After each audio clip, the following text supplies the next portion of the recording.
Ketika bendera Aceh berkibar di Konvensi Dunia Melayu ke-21 di Kamboja.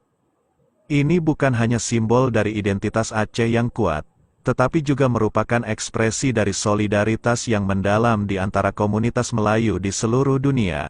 Acara ini memberikan peluang berharga bagi perjuangan Aceh untuk mendapatkan dukungan internasional yang lebih luas. Terlebih lagi, kehadiran khusus Patani, yang juga menghadapi situasi serupa, menunjukkan tingginya solidaritas antara komunitas yang menghadapi tantangan yang serupa dalam perjuangan menuntutkan hak dan keadilan.